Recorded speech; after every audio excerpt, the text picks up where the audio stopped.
Hello. It's been nearly a year now since I uploaded my first video.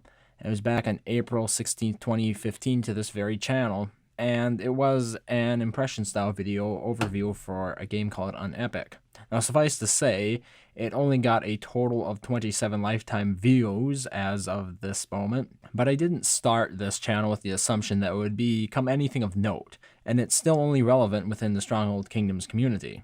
Channels on YouTube covering games are a dime a dozen. I wanted a source I could point to when somebody asked a game-related question in the Stronghold Kingdoms forums.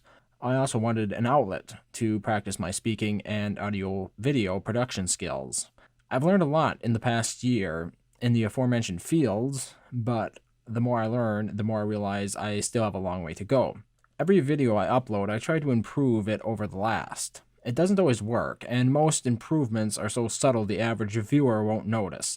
Things like using the original SVG source file for my thumbnail icon instead of recompressing the JPEG version that I found on Google search, or using Isotope RX5 to reduce ambient background noise.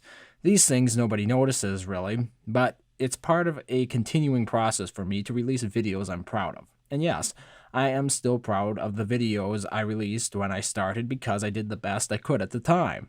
Most recently, I've been experimenting with the Truncate Silence plugin in Audacity, which automatically cuts out protracted pauses between words and sentences. You may have noticed this in the Global Conflict 1 videos because the video is out of sync with the audio, but I'm much happier having a strong, well-paced audio track than making sure each click you hear matches the motion of the mouse in the video. Now that said, for most games this isn't practical because they are real-time, which is why for now this technique is largely confined to Stronghold Kingdoms content, as Stronghold Kingdoms is a game that really doesn't have much happening for it second to second, so it's a good trade-off in my opinion. But I digress. What I really wanted to say is thank you to everybody who supported my efforts with this channel. I know it's cliche, but this channel wouldn't be half what it is today without your input and encouragement. The fact that I know that there is a group of people, however small, who find value in my work has motivated me to continue uploading regularly more than you probably realize. In the past couple of weeks, I have felt a bit burnt out creatively, which is why I've cut back. But when inspiration hits again, I'll probably scale production back up.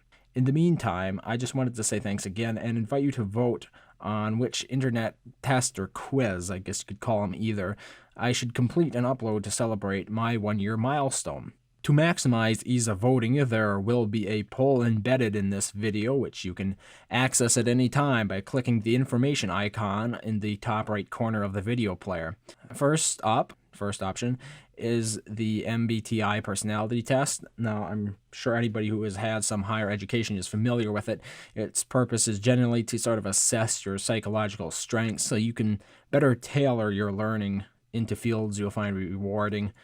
Second up is the political compass. It's been around now for over 15 years, and it throws the traditional notion, I guess you could say, of left and right political views to the wind or out the window in favor of a more grid-based view of politics. So it looks at political views on a horizontal plane ranging from very capitalist to very communist, and on a vertical plane ranging from very authoritarian to very libertarian. So you get a very comprehensive view as opposed to traditional left and right. Lastly, we have a somewhat controversial test that's called the Aspie quiz, which checks for neurodiverse or neurotypical traits in adults.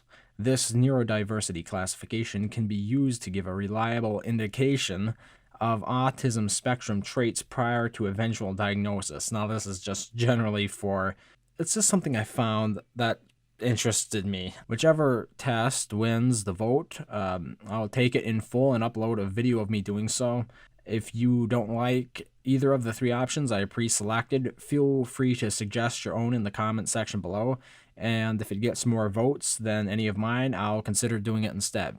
As always, thank you very much for watching, and I hope to see you next time.